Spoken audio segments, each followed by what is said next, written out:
Y el ministro de Energía y Minas de la República Dominicana está con nosotros en este Gobierno de la Mañana, Gobierno de la Z101, graduado en la Universidad de Surrey.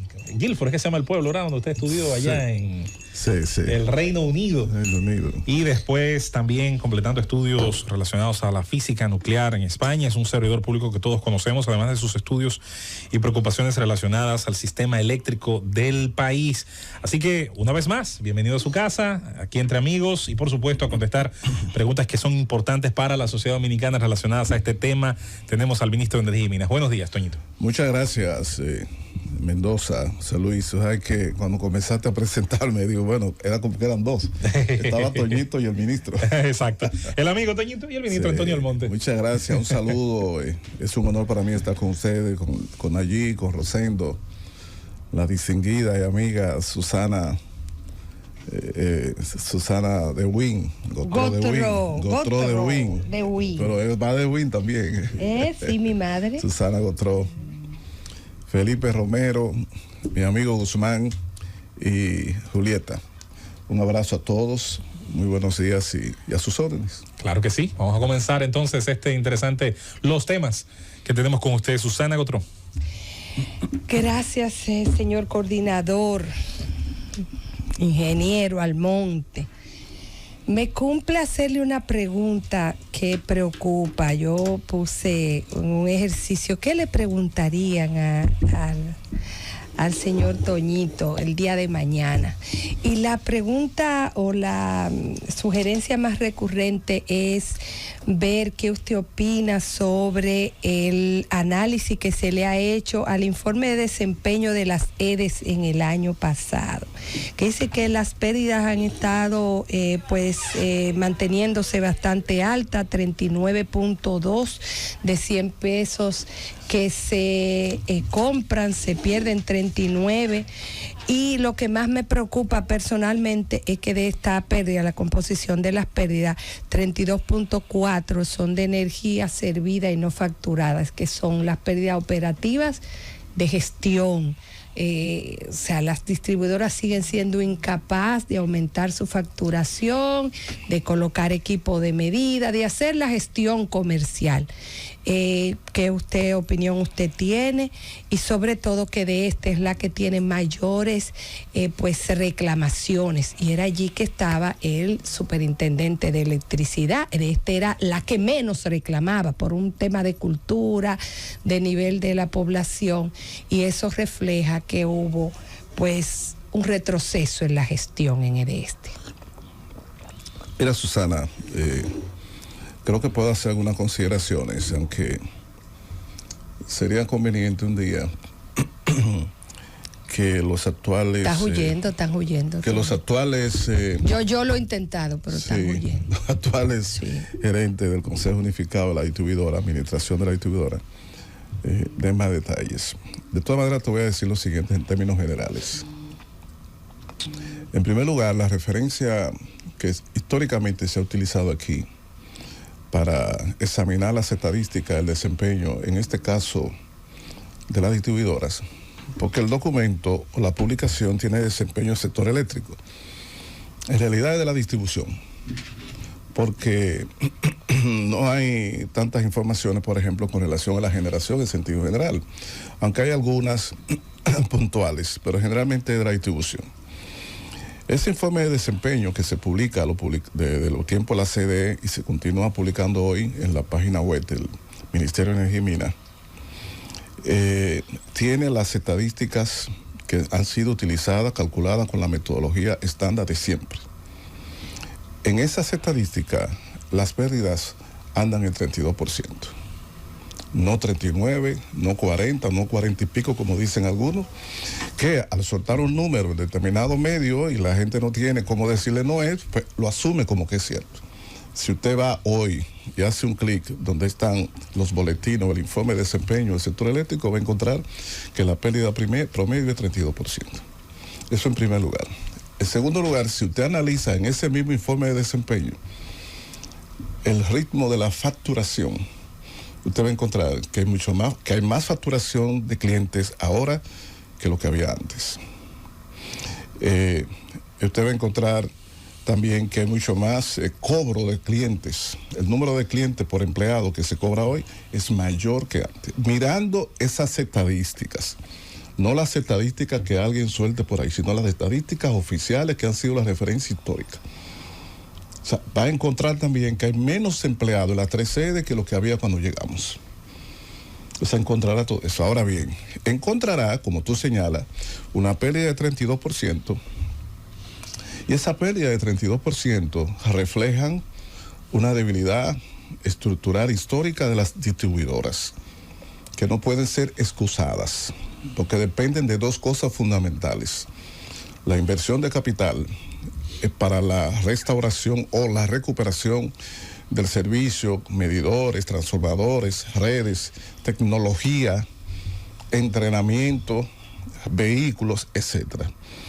Y el otro elemento tiene que ver con el hecho de que ciertamente, históricamente, en los últimos, 10, 12 años, las pérdidas, el abastecimiento de la demanda de electricidad de la población fue un promedio de 85%.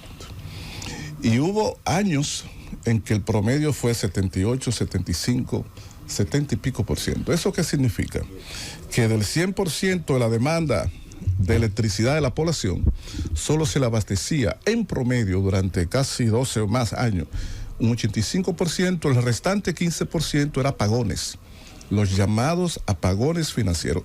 Eso no es un discurso mío, esos son datos que están en el histórico, que también se publican. Gestión de demanda. Exacto, gestión de demanda, apagones financieros. Como no podían cobrar todo lo que tenían que cobrar por las pérdidas, que siempre se mantuvieron por muchos años en 35, 34, 36%, como no podían, entonces le daban apagones a la población para reducir la compra de energía a la generadora y que la factura que debía subsidiar después el gobierno fuera menor. Entonces ponían con apagones a los ciudadanos a pagar esa deficiencia. En el año 2020, cuando llegamos, ya el abastecimiento de la demanda estaba alrededor del 90%. Nosotros la llevamos a 98, 99%. Lo que quiero decir es lo siguiente: existe, desde que llegamos en el año 2020, un incremento de un 10% en el abastecimiento de la demanda de la población. Eso quiere decir mucho más energía colocada en línea. Y cuando usted coloca mucha energía en línea, tiene lo siguiente: si usted analiza el mapa de pérdida histórico de la República Dominicana, encontrarás que hay un conjunto de circuitos o de sectores que siempre han tenido una pérdida por encima del 50%. Buena parte de los sectores de los municipios de la provincia de Santo Domingo Norte, Santo Domingo Oeste, Santo Domingo Este. Algunos lugares y ciudades del sur y también del Cibao. Usted va al mapa de pérdida y usted va a encontrar en rojo. Y algunos de esos sectores y esos municipios con pérdida de 50 y hasta 60%. Cuando usted incrementa el flujo de energía hacia el sistema, la mayoría de esa energía que usted incrementó va a esos sectores, porque esos sectores no tenían el servicio de 24 horas. Solo lo tenían determinados sectores en el país, a los cuales cuando usted incrementa el flujo de energía no le está añadiendo nada, porque ellos siempre tenían más o menos 24 horas. A lo que usted le está añadiendo más energía cuando le incrementa ese 10% es a los sectores que tienen un histórico de pérdida y entonces eso significó mayor nivel de pérdida, pero es un mayor nivel de pérdida no por como se ha querido vender, por un regreso en calidad de la gestión. Es un mayor nivel de pérdida porque hay más energía en las redes, llega más a los sectores que tienen menos control, incluso sin medidores, etcétera. Y por consiguiente hay ese nivel de pérdida. El gobierno, cuando decidió hacer ese incremento en la oferta de energía para satisfacer la demanda, lo hizo conscientemente. Nosotros lo hicimos conscientemente. ¿Por qué? Porque nosotros llegamos en agosto del 20, en medio de la pandemia, con la economía prácticamente cerrada. El discurso y el propósito del presidente Abinader era no solo abrir la economía, sino impulsar su recuperación. Y no podía ser en medio de apagones ni en la oscuridad. Nosotros decidimos proveer electricidad a los negocios, a la ciudadanía, etcétera, como un elemento central de la recuperación de la economía. Eso incrementó la pérdida y ese ha sido el costo. Ahora estamos trabajando para la recuperación, pero esa ha sido la cosa. La pregunta entonces, ingeniero, A propósito de esas revelaciones que usted hace, de esos niveles de pérdidas, ok, una política gubernamental, pero ¿hasta cuándo eso se va a poder soportar? ¿Cuándo? Mira, Sí. Eso es muy buena pregunta, Rosendo. Oye lo que voy a decir. Si usted escucha bien el discurso del presidente en febrero, se da cuenta lo siguiente. Nosotros teníamos, de acuerdo al presupuesto que se aprobó para las distribuidoras para el año 2020, el presupuesto que se aprobó en el 21, para final de 21 para el año 2020, teníamos 500 y pico de millones de dólares previsto para invertir a través de diferentes medios, conseguir invertir en el sector de distribución, que se iba a llevar, se iba a iniciar esa inversión, no se iba a poder hacer toda la inversión en un primer año, en el 2022, pero se iba a comenzar un proceso de acuerdo a las proyecciones de las necesidades para la reducción de pérdidas, para fortalecer el sistema de distribución, etcétera, etcétera. Porque hay que hacer cambios de subestaciones, transformadores, redes, etcétera. Sin embargo,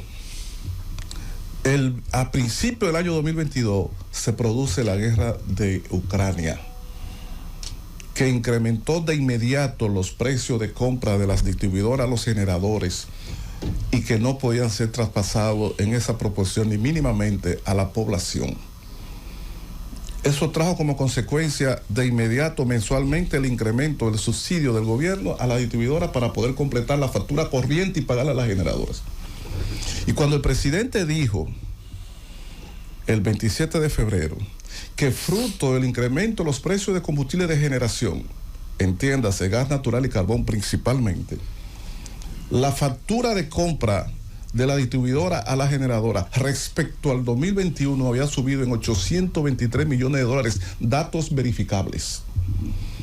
Es decir, la cantidad de energía comprada por la distribuidora en el 2021, cuando se compró la misma cantidad con una diferencia de alrededor de 2%, en el 2022 costaba 823 millones de dólares más.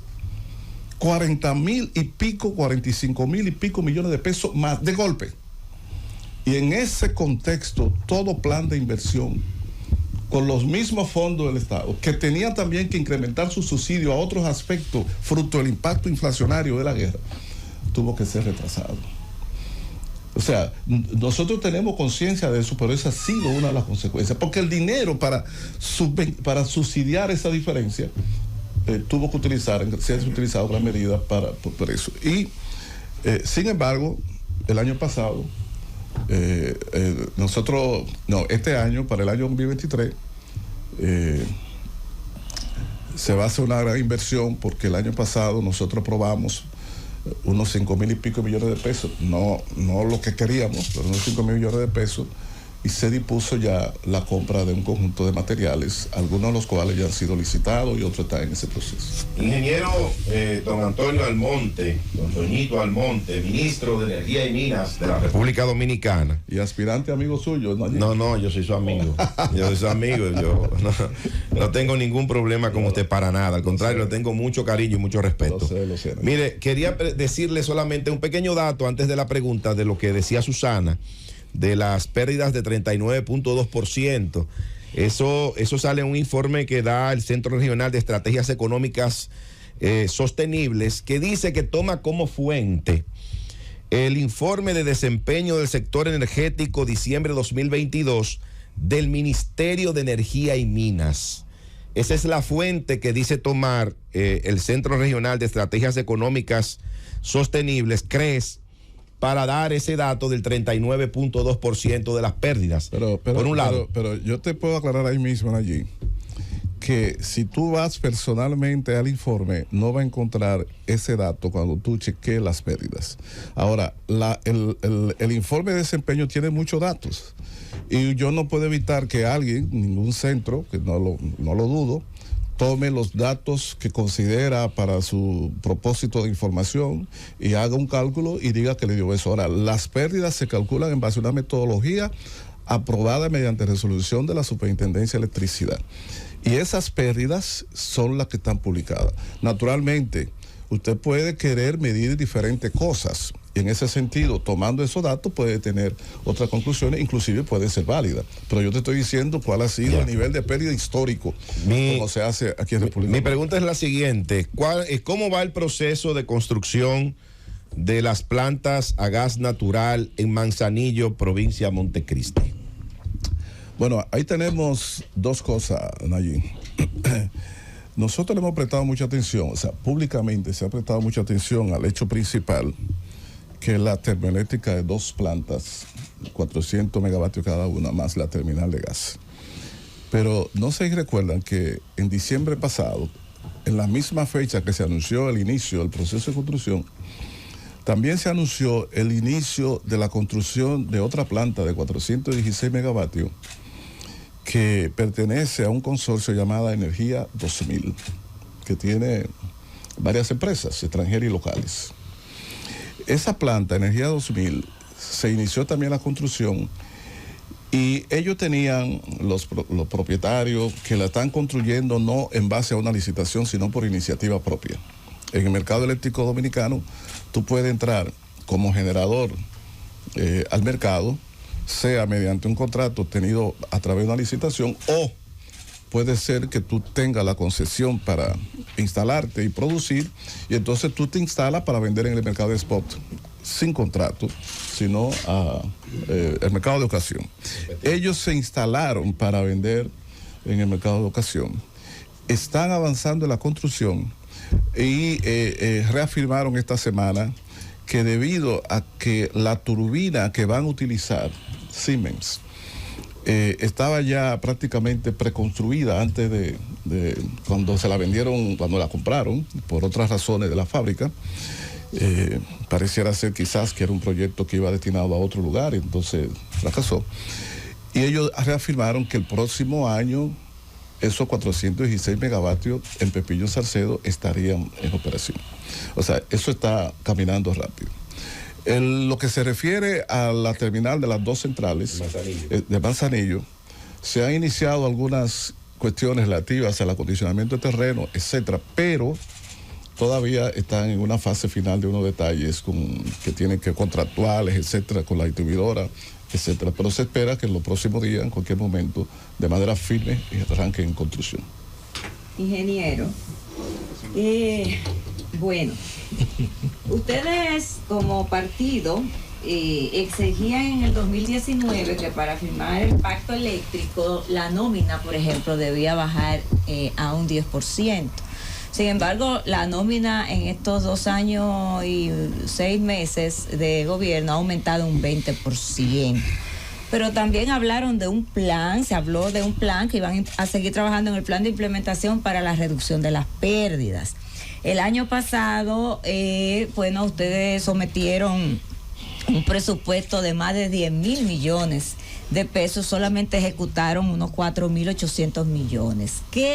¿Cuáles han sido las dificultades que ha encontrado el gobierno para poder, primero, reducir la nómina a un 10%, como lo exigía en el 2019, y para ejecutar todas las acciones y echar a andar el plan de manera tal que esas pérdidas se pudieran reducir? ¿Cuáles han sido los escollos? ¿Por qué no ha podido lograr el gobierno eso que prometió?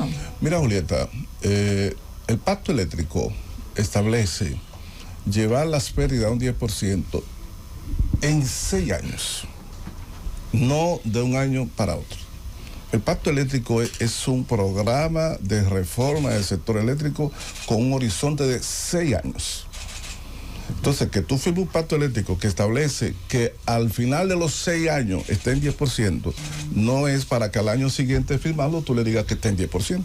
Pero tampoco puede aumentar. No, escúchame, estamos hablando de eso. O sea, estamos primero clarificando lo que son las promesas y lo que son las realidades. Entonces, el pacto eléctrico es en 6 años. Todo lo que se refiere al pacto eléctrico tiene que producirse en un horizonte de 6 años. que por cierto podía venir en cualquier otra oportunidad y dar detalles, traer los datos de cuál es el nivel de cumplimiento del pacto eléctrico, que alguna gente cree que nada más es una o dos cosas, son 100 y pico de medidas, de las cuales hay decenas que se han cumplido. Y una de ellas era aumentar la tarifa y luego se opusieron los que la firmaron. Exacto, exactamente. Y toda esa generación renovable y esa generación que hemos licitado también formaba parte del pacto eléctrico. Entonces, eso por un lado. Por otro lado, yo explicaba hace unos minutos la causa fundamental que hemos encontrado del incremento, o de no el incremento, que nosotros recibimos la pérdida en 33 puntos y pico, está en 32, de la dificultad para reducirla, porque no fue que la incrementamos, para reducirla. Y yo señalaba textualmente, más, nosotros hemos hecho análisis, si hubiéramos haber dejado la oferta de electricidad, el 90-85%, las pérdidas fueron mucho menores. O sea, tiene que ver, es el costo que ha pagado el pueblo dominicano por el hecho de mantener 98-99% de abastecimiento de electricidad 24 horas en todos los barrios de este país. Ahora, explicaba también que en los momentos en que hemos querido, porque para la reducción de las pérdidas es importantísimo las inversiones y otras cosas, en esos momentos hemos tenido que dedicar parte del dinero a subsidiar el precio de la electricidad, fruto de las subidas bruscas que han tenido los combustibles en el 2021, gas y carbón, y en el 2022 otra vez gas y carbón en mayor proporción. Entonces hay que priorizar a veces lo que son los gastos y las inversiones. Con relación a la nómina que usted dice, no sé, porque primero si usted va a las estadísticas, al informe de desempeño, usted tiene menos empleados que lo que tenía antes en la distribuidora. Pero más sueldos. Usted tiene... Pero más sueldos. No, tiene menos gastos de nómina que lo que tenía antes. Le puedo enviar la información oficialmente. Menos gasto de nómina que lo que tenías antes. Ahora, ¿qué es lo que significa eso? Cuando usted ve, por ejemplo, a principios de 2021, hubo gente que se alarmó y decía, aumentaron el gasto de personal. Obviamente, hubo una reducción de personal. Nosotros llegamos a tener 1,000 empleados menos en pocos meses. Esa reducción de personal significaba el pago de las prestaciones laborales. Y ese pago de las prestaciones laborales forma parte del renglón gasto de personal en las estadísticas del informe de desempeño. Si usted pide lo que es de nómina, que es otra cosa, porque la publicación de gasto de personal incluye todas las cosas asociadas al personal, incluyendo las prestaciones. Si hay un momento de mucho despido y hay un pago de muchos gastos de muchas prestaciones, hay un incremento de gasto de personal. Cuando usted desglosa que va al gasto de nómina, que son los salarios por los empleados, si tú tienes 1,000 empleados menos o 500 empleados menos, típicamente tú tienes también menor gasto de nómina. Y en ese caso yo le puedo mandar las estadísticas de los gastos de nómina. Eso se ha cumplido, se ha ido cumpliendo. Ha sido un proceso un poco difícil por varias razones, pero no es cierto que hay un incremento en gasto de nómina, que se demuestre cómo. No es cierto, le puedo mandar, incluso yo publiqué hace poco en el periódico El Diario Libre, hace alrededor de un mes y pico, yo publiqué información con relación a esos renglones. Nosotros, usted puede decir lo siguiente, nosotros no hemos reducido las pérdidas en los niveles que se esperaban, simple y llanamente por las razones que le he explicado. Hemos reducido la relación entre gastos operativos e ingreso, que le encontramos en 18-19% y anda alrededor del 15%. Y se espera que se reduzca más de aquí a que termine el pacto eléctrico. Nosotros hemos tomado el camino de esa reducción. Y lo que también no hemos podido superar es el problema del nivel de cobranza, que es clave para tener un equilibrio financiero en la distribuidora. Hay renglones ciertos, pero hay otros que no son ciertos de la propaganda que se dice al respecto al sector. Ingeniero Antonio Almonte, ministro de Energía y Minas, yo quiero primero destacar lo que ha venido siendo el desarrollo de la energía renovable en la República Dominicana. Pongo como ejemplo Eje Jaina. Eje Jaina, que es una empresa público-privada. una empresa de capital mixto, tanto del Estado como del sector privado, y que en una visión ha optado por la energía limpia y tiene un programa de expansión de reproducción de energía limpia. Estamos hablando de que cerca del 65% ya de la energía que produce Eje Jaina es renovable, si calculamos lo que son la energía eólica más la energía solar, con ese inmenso parque que está ahí en Yaguate de los girasoles y otros parques. Sin embargo, tengo la información y me gustaría conocer cuál es la opinión que usted tiene sobre la dificultad o la traba que se colocan a personas o familias que quieren optar por la energía renovable, porque hay una serie de protocolos que tienen que aplicar las empresas distribuidoras y que son una burocracia muy, muy lenta, de manera tal que si usted tiene una casa y quiere optar por colocar en su vivienda paneles de energía solares, eso implica una serie de burocracia y de trabas. Me gustaría saber cómo se está manejando eso, porque yo creo que si estamos optando por o apostando a una energía renovable, ojalá que cada hogar dominicano tenga un panel de energía solar. Así y es. no ver que el hecho de que usted se conecte o que usted tenga un panel de energía solar que le pueda resolver su problema en un momento determinado, se constituya eso, que el Estado lo vea como una competencia, como una reducción de la recaudación en un momento determinado, que esa es la visión que tienen muchos técnicos en estos momentos de las empresas distribuidoras. Mira, tú estás muy correcto, Felipe, así mismo es.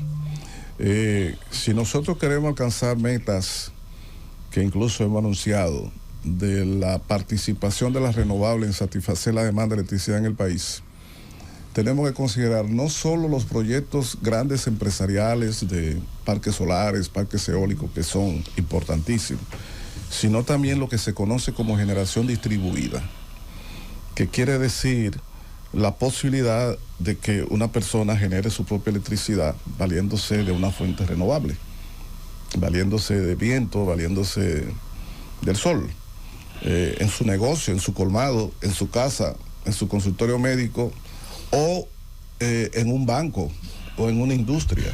Es decir, generación distribuida. La generación distribuida es un tema que está justamente en una discusión ahora mismo, porque la Superintendencia de Electricidad acaba de presentar al equipo técnico del sector eléctrico del oficial propuesta para la forma de medición y eventual facturación de los clientes o de las personas que coloquen esos paneles. Está la discusión entre la llamada medición neta y la llamada facturación neta.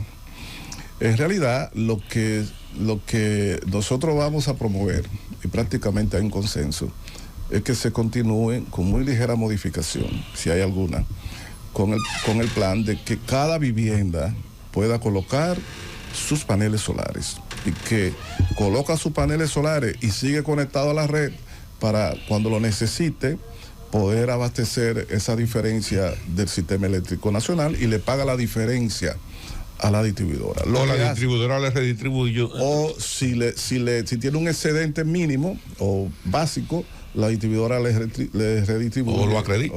O lo acredita. Sí. Eso ha llevado a que mucha gente de pagar 20,000 pesos pase a pagar 400 y 500 pesos Sí. de factura. Además que con recursos propios, estamos hablando que son recursos. Aparte de que es recursos propios, eso también contribuye a reducir la dependencia de combustibles fósiles. El momento de grandes incertidumbres en el abastecimiento de esos combustibles que no controlamos. Pero además, Lo que yo creo, ingeniero, que hay que hacer una inversión muy fuerte Para usted proveerse. pero entonces, de eso. exacto. Pero él quiere hacer lo que la haga. Además, Y que se le bajen los impuestos. además, Vamos a ver. quiero que se vea lo siguiente.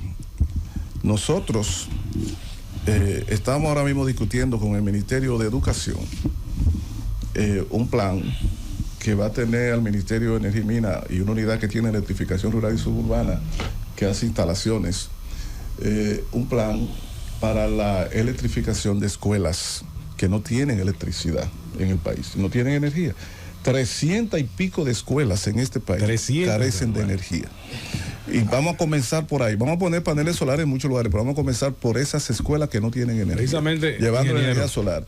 Y es un acuerdo con el Ministerio de Educación, quien hará financiamiento de gran parte de su proyecto. Pero además, nosotros estamos por promover la masificación del uso de paneles solares en hogares y en pequeños negocios. Pero para eso tenemos que terminar de diseñar un esquema, como dice Nayib, un esquema de fuente de financiamiento que puedan acceder para comprar, porque cualquier clase media puede invertir 500,000 pesos, 700,000 pesos, 300,000. Difícil, sí. Pero la gente humilde le es difícil. Sin embargo, cuando usted saca la cuenta de lo que se va a ahorrar, usted ve que usted puede amortizar cualquier préstamo, más o menos un préstamo a largo plazo. no leonino. En el largo plazo lo puede amortizar rápido, porque la diferencia, ya te dije, 20,000 pesos caen a 400. Sí. Hablando de energía, el que gasta 5,000 pesos en luz ahora puede terminar pagando 100 pesos. Hablando de energía mensual. limpia, ministro. Entonces esa diferencia le puede servir para amortizar préstamos. Entonces esos son esquemas que estamos considerando, porque nosotros vamos a impulsar este año la masificación del uso de fuentes renovables para hogares y para pequeños y medianos negocios. Habla usted de una meta de un 25% de la matriz Por energética. eso, para una meta bastante... Para lograr amplia. esa meta, tenemos que impulsar también. Van ya, para un total de... Este año se esperan 3 nuevos proyectos. Quisiera ver los detalles de esos proyectos, en qué consisten. De un total de 148 megas. Mira. Y usted dice que en estos 2 años van 250 en energías renovables. Mira. ¿En qué consisten? Y además saber en qué está lo de sustituir todo lo que tiene que ver con bombillas incandescentes y fluorescentes por cambiarlas a luces económicas, LED. ¿Cómo va esa idea que tiene ya unos 10 años el país en eso? Sí, mira, por un lado, nosotros tenemos, los procesos renovables tienen la siguiente característica. Primero usted hace una solicitud de una concesión provisional, que es para hacer estudio exploratorio, preparar, etcétera. Y después que tiene todos sus estudios y sus análisis eléctrico, ambiental, etcétera, entonces somete a la Comisión Nacional de Energía y su directorio la aprobación de una concesión definitiva. Esa concesión definitiva es la que te habilita para iniciar la construcción de proyectos de energía renovable que tú quieras, solar, eólica, el que sea. Ese es un proceso que se lleva meses, que ahora se ha agilizado, porque una de las razones por la cual ha crecido en los últimos tiempos el interés por las renovables, porque el país, el gobierno, a diferencia de épocas pasadas, ha agilizado los procesos de concesiones de permisos, concesiones y contratos. Entonces, el año pasado, nosotros aprobamos 15 concesiones definitivas, 15 o 16 concesiones definitivas, el año pasado. Sí. Solamente el año pasado, mucho más que la que se había aprobado anualmente en otros gobiernos. De eso, entre eso y otras concesiones definitivas que se venían arrastrando, nosotros tenemos para este año en proceso de construcción unos 16 proyectos, la mayoría de ellos solares fotovoltaicos. Y de esos 16 proyectos se estima que entre 9 y 10 podrían entrar en operación este año. Excelente. Que sería una cantidad que podían oscilar entre 400 y 500 y pico de megavatios de energía solar. Naturalmente que son proyectos en desarrollo. Algunos van a ser inaugurados dentro de un mes, 2 meses, 3 meses. Hay otros, por eso yo digo que probablemente entre 9 y 10 entren, porque hay otros que están más atrasados, pero los dueños dicen que terminan este año. Quiere decir que a final de este año nosotros podríamos tener alrededor de 9, pues pienso yo, siendo cuidadoso, nuevos proyectos en línea de energía solar fotovoltaica sobre todo, y algunos eólicos. Ese proceso es sumamente importante y complicado, porque en la medida en que tú aumentas la cantidad de energía renovable que se conecta a la red, se produce un fenómeno tecnológico que tiene que ver con la estabilidad y seguridad del servicio. Las energías renovables son variables, intermitentes, la solar y la eólica. Tú no puedes gestionarla, por eso se llaman fuentes no gestionables. No, porque la energía solar, la energía que viene del carbón o del fuel oil o del gas, yo la gestiono en la sala de control. Yo puedo gestionar lo que quiero, qué potencia, entra, sale, etcétera. Pero el sol tú no lo puedes controlar. Sí. Ni tú puedes controlar el viento. Sencillamente tú coges la energía la que él dé cuando esté. Exacto. Entonces no son gestionables. Por consiguiente, en cualquier día, esas fuentes pueden estar full y de repente, minuto, media hora después, porque pasó una nube, puede caer su aporte. Y eso significa un impacto en la tensión del sistema, porque el sistema eléctrico es lo más sistémico que usted se imagina. Es tan sistémico que cada bombillo que usted prende, usted aumenta la demanda y entonces tiene que tener un sistema en capacidad de proveerle instantáneamente en el acto eso. Entonces, esa variabilidad del aporte pone en juego la estabilidad de la red de transmisión, de todo el sistema de transmisión. Y esa variabilidad del sistema de transmisión se expresa en señales a plantas modernas de generación que está conectada a ella. Y entonces lo ve como una interrupción o una perturbación. Y muchas veces hasta se disparan. Entonces, para eso hay que hacer algunos ajustes del sistema de transmisión. Se le está exigiendo ahora a los nuevos proyectos renovables que tengan también batería o acumuladores para poder proveer determinado tipo de servicio y mantener la calidad del sistema. Ahí mismito, señor ministro. Evidentemente el sistema de proveer energía en República Dominicana está diseñado para tener una generación centralizada a partir de los combustibles fósiles. Después vino el tema de los renovables, pero hay un detalle que es el almacenamiento de energía. República Dominicana carece de un marco normativo en este sentido y me gustaría saber en qué está el ministerio en esta dirección, porque juega un componente fundamental en que la gente pueda tener energía barata. Está muy bien esa observación que hace Khalil, es correctísima. Lo que yo acabo de referirme tiene que ver con ese concepto que él introduce, que es el de almacenamiento de energía, que es precisamente para garantizar la oferta de algunos servicios de regulación de voltaje, frecuencias, etcétera, en el sector, en el mercado eléctrico, en el sistema eléctrico. Resulta que esos servicios adicionales tienen que ser remunerados porque cuesta. Claro. Comprar una batería o montar un banco de batería, acumuladores, es bastante caro. Entonces tiene que ser pagado ese servicio. ¿Qué hemos hecho nosotros, Khalil? Bueno, nosotros preparamos con asistencia técnica internacional. El año pasado nosotros iniciamos un proyecto que habíamos sometido al BID y durante un año se estuvo trabajando en la modificación o en la presentación de un marco normativo que actualice la ley general, el marco legal del sistema eléctrico. Pero además trabajamos ya a nivel del ministerio, la Comisión de Energía, la Superintendencia. Trabajamos el año pasado en la preparación de un nuevo reglamento de aplicación de la Ley General de Electricidad. Ese nuevo reglamento que se plantea a través de un decreto presidencial ya fue presentado por mí y por nosotros al Consultoría Jurídica hace meses. Y ese reglamento es el que incluye el pago de la remuneración por el almacenamiento de energía. Ese va a salir en los próximos días como un decreto presidencial, que es un nuevo reglamento, es un decreto bastante amplio, tiene todos los detalles para eso. ¿Por qué? Porque la garantía de que entre de una manera suficiente capacidad de almacenamiento, descentralizado o centralizado, depende mucho de si lo remuneran y de si se regulan. Claro. Entonces ese reglamento ya presentado por el Ministerio de Energía contiene eso. Igual que el nuevo reglamento, el nuevo decreto que salió en días pasados, que alguna gente no lo ha visto todavía, es un nuevo decreto que modifica el reglamento de la Ley de Incentivos Renovables para introducir, entre otras cosas, que los contratos PPA que se otorgan a proyectos renovables sean mediante licitación, no de manera directa, sino licitación. Y esas licitaciones va a entrar en vigencia a partir de mayo de este año, de acuerdo a ese decreto que se firmó y publicó hace 7, 8 o 10 días. Ministro, la otra ala que compone su ministerio tiene que ver con las minas, con los recursos potenciales, la riqueza potencial que está colocada en nuestro subsuelo. Daría la impresión de dos cosas.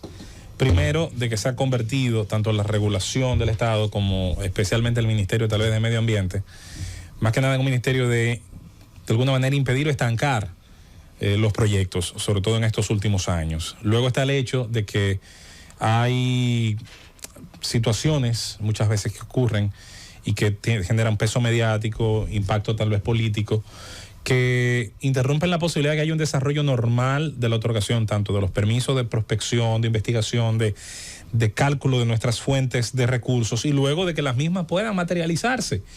Eso también impide que se llegue a un debate realista sobre por qué hay que mantener un equilibrio medioambiental, respetar una serie de regulaciones, pero al mismo tiempo explotar esos recursos que están ahí, como lo hacen otros países, incluyendo de nuestro Caribe insular. Siempre le menciono a los amigos ecolofundamentalistas que el complejo minero más grande del Caribe ni siquiera es aquí que está en Moa, Cuba. Entonces, no hay por qué, pese a la insularidad, renunciar a la explotación de esos recursos. ¿Cuál es su visión sobre esto y quizás por qué no hemos visto en estos últimos años quizás un mayor avance sobre la apertura de nuevos proyectos en ese sentido? Mira, eso es un tema de mucha importancia y al cual la sociedad le prestará o debe prestarle mucha atención. Sin duda, el aporte económico de la exportación de minerales, sobre todo minerales metálicos, pero también se exportan minerales no metálicos. Así es. El aporte económico ha sido y sigue siendo decisivo para las condiciones fiscales del Estado Dominicano. Sobre todo, tiene mucho que ver, o ha tenido mucho que ver con la cotización de la onza, en este caso de oro, y también de otros minerales.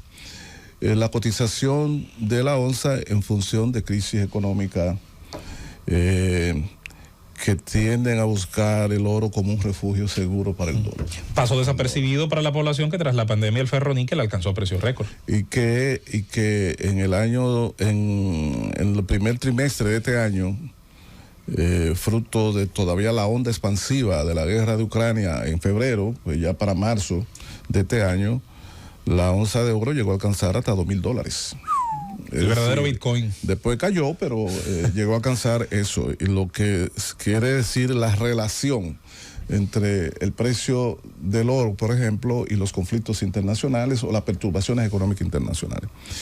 Este es un país todavía vulnerable y que tiene una capacidad de exportación y de ingreso de divisas todavía limitado si lo compara con muchas otras naciones. En consecuencia, la diversificación de nuestra capacidad de exportación, no solo turismo y etcétera, es sumamente importante. Claro. Bien, en ese sentido, el gobierno dominicano de Luis Abinader está muy comprometido con la expansión y el desarrollo de la actividad minera. Y de hecho, ha hecho todo lo posible por garantizarle a los inversionistas que puedan realizar las exploraciones y las explotaciones de su proyecto. Ahora bien, nadie puede negar que la actividad minera en República Dominicana, en América Latina y en Canadá, que es como quien dice la madre de la actividad minera, en la propia Canadá, claro, es una actividad conflictiva en algunas regiones y por algunas razones. Y que esa conflictividad social política hace que algunos proyectos no marchen a la velocidad que el gobierno quisiera, porque el proyecto se produce en un contexto no solo ecológico, también un contexto social y político. Y por eso algunas cosas son un poco más lentas, pero no quiere decir que el gobierno no tenga mucha conciencia de eso.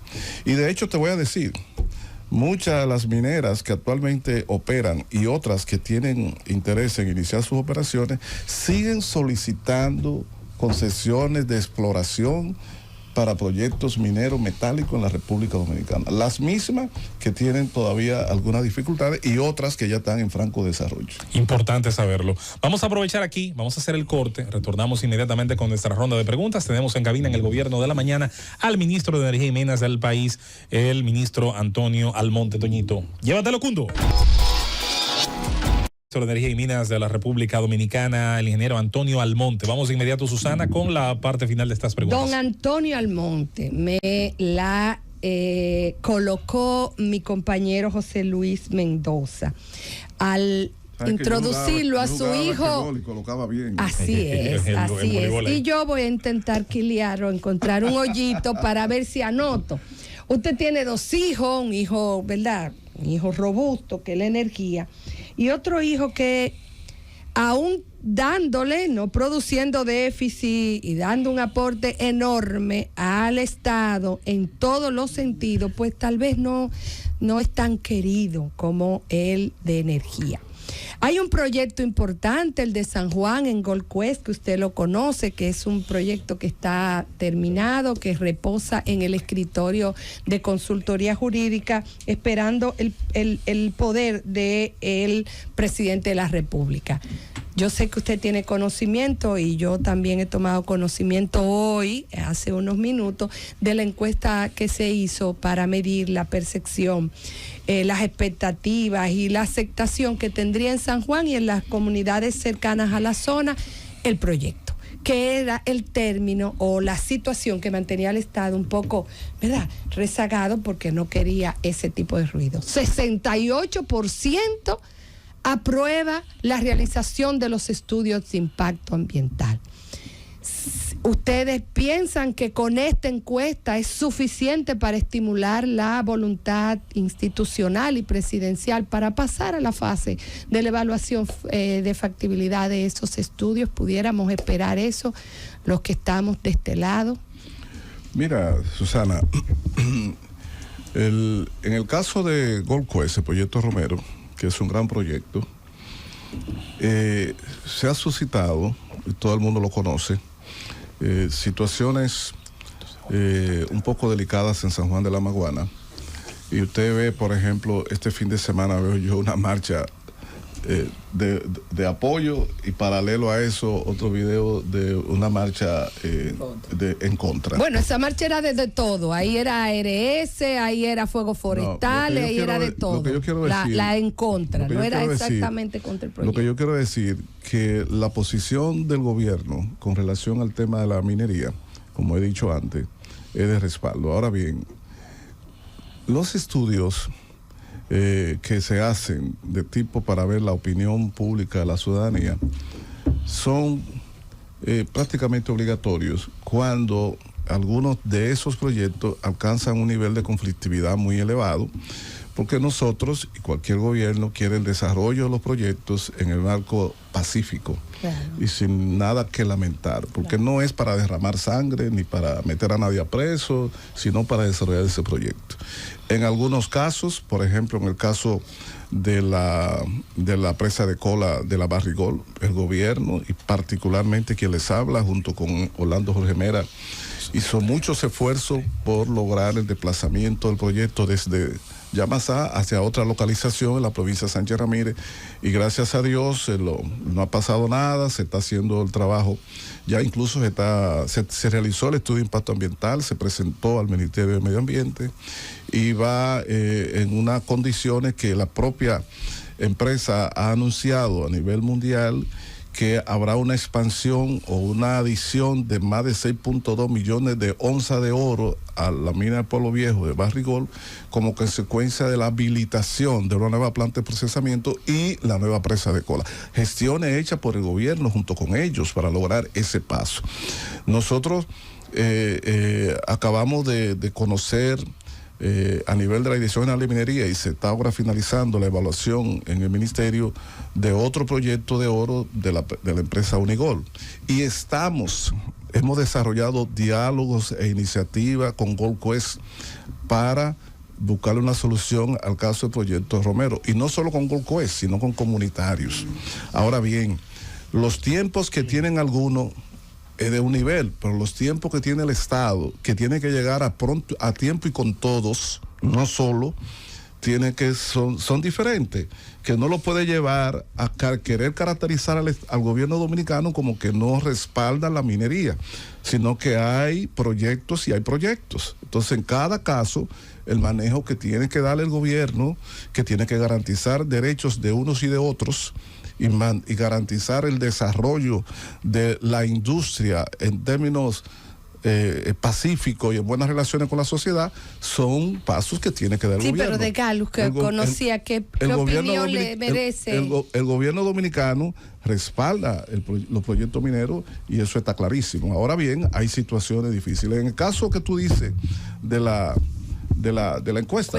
De la encuesta. Sí, 68%. Bueno, eso es una encuesta hecha, parece que para iniciativa de Golquest, con una firma, o sea, que yo conozco, una firma muy prestigiosa, y entonces vamos a valorar, porque a nosotros nos llegó esta semana, vamos a valorar eso. Ahora, hay también una realidad, tú tienes un 68% y tienes un 33% o 32%, si es así.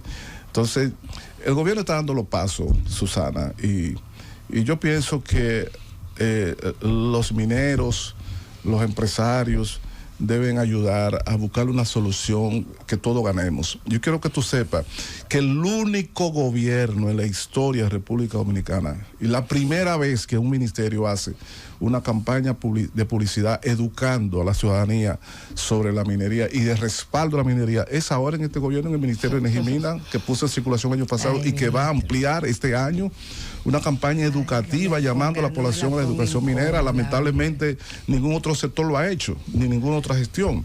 Nosotros vamos ahora a ampliar en las redes y en todos los niveles esa campaña de publicidad llamando a la población y educando a la población sobre proyectos mineros. Señor ministro de Energía y Minas, ingeniero Toñito Almonte, la encuesta que señala nuestra compañera Susana Gotró de WIN habla de un 68% de aprobación a que se realice un estudio de impacto ambiental, que no es lo mismo a que la gente esté de acuerdo con la explotación minera, son dos cosas diferentes. Aunque hay quienes están en contra y no quieren ni que se haga. Pero perdón. Que hagan los estudios de impacto. Exactamente, eso es lo que se supone se debe hacer antes de cualquier explotación minera. Entonces la pregunta es la siguiente: ¿quién va a realizar ese estudio de impacto ambiental? ¿Qué empresa lo va a hacer? ¿Lo va a hacer la propia minera o lo va a hacer una empresa que va a buscar el Ministerio de Energía y Minas a través de una licitación? ¿Cómo se va a hacer eso? La ley establece que la empresa tiene que hacer su estudio de impacto ambiental y someterlo al Ministerio de Medio Ambiente. Y el Ministerio de Medio Ambiente con su equipo técnico lo evalúa y dictamina si lo acepta, no lo acepta o tiene que corregir. Pero es a la empresa que le corresponde. Con los términos de referencia que establece el Ministerio de Energía. Los términos de referencia para ese estudio lo establece, como dice Susana, el Ministerio. Ahora bien, en circunstancias excepcionales, el gobierno pudiera también buscar que un organismo o que una agencia independiente para la presa de cola ustedes lo hicieron, realice eso. Sí. Ahí nosotros para la presa de cola, y no me gusta hablar en primera persona, pero por iniciativa exactamente mía, iniciamos un proceso para una evaluación de localización alternativa a la presa de cola. Y si estos casos se complican, pues podría ser que se desarrolle. Rosendo, corto, preciso y breve, como siempre. Ingeniero, yo lo quiero llevar de nuevo al plano de la electricidad, porque usted hablaba ahorita de cómo el gobierno subvenciona básicamente a una gran cantidad de gente por energía que se pierde, ese tipo de cosas. Ahora, habemos otros a lo que se nos castiga mensualmente con aumentos de facturación injustificables, a menos que le hagan una inspección a uno y se determine que uno de verdad. En mi caso, por ejemplo, óigame bien, yo tengo una propiedad en el campo. Comenzamos con 3,000 pesos mensual, 5, 8, 9, 10. Enero fue de 11,000 pesos y ya febrero es de 14,000 y pico, casi 15,000 pesos. ¿Cómo se puede explicar una diferencia? O sea, al gobierno no le preocupa que hay mucha gente en este país a lo que se le está de alguna manera abultando la facturación mensual. Lo primero es que eso no tiene explicación. Usted está hablando de un mismo nivel de consumo, en una misma localización, etcétera. Eso no tiene explicación, o estuvo mal la última facturación o la primera. Pero no puede estar en un servicio eléctrico con relación al cliente, no puede tener en términos de facturación y de cobro una situación tan tan anárquica, porque genera una incertidumbre. Tú mismo no sabes ahora de cuándo vendrá el próximo mes. De manera que eso no tiene ninguna justificación. Yo he tomado nota, porque mira, porque nosotros hemos discutido eso. Yo he participado en reuniones con la distribuidora que están haciendo un esfuerzo, su equipo de dirección, por la regularización de ese problema, que por algunas razones que explicaron de base de datos, etcétera, hay regiones donde eso se ha hecho. Hay otras regiones que no, pero hay otras regiones que sí. No es una política del Estado, ni una decisión del sector eléctrico de ese tipo de distorsiones, porque eso afecta la imagen y credibilidad del servicio y de los funcionarios. No es nuestra política dar palo acechado ni hacer nada de eso. Hay una falla importante en ese aspecto, que yo te puedo decir que vecinos míos que viven a 3 casas de mí y que tienen un consumo parecido al mío, han ido a mi casa y me han mostrado, mire don Antonio, lo que está pasando con mi factura. Eso es así. Entonces, yo creo que es un reto que tenemos nosotros que resolver. Ingeniero Antonio Almonte, queremos dar las gracias por esta visita una vez más al Gobierno de la Mañana, Gobierno de la Z101, siempre presto a responder estas preguntas que a su vez nosotros transmitimos por las preocupaciones legítimas que tiene el pueblo dominicano, la sociedad dominicana. Así que una vez más invitado, una próxima vez como siempre. Andrés Cueto en Edenorte. Siempre faltarán Andrés Cueto allá en Edenorte, mándame a hacer una inspección a mi casa, te lo voy a agradecer. Adelante, ministro. Él sabe cuál es. Lo que le quiero decir que yo estoy casi seguro que me van a invitar más pronto. Claro que sí. Aquí porque hay cosas más que hay que, claro que sí, hablar, y dice Khalil que también hay que hablar de política. Eso es así. Para una próxima. Yo me pasé el fin de semana haciendo política. Llévatelo, Cundo. Es el gobierno.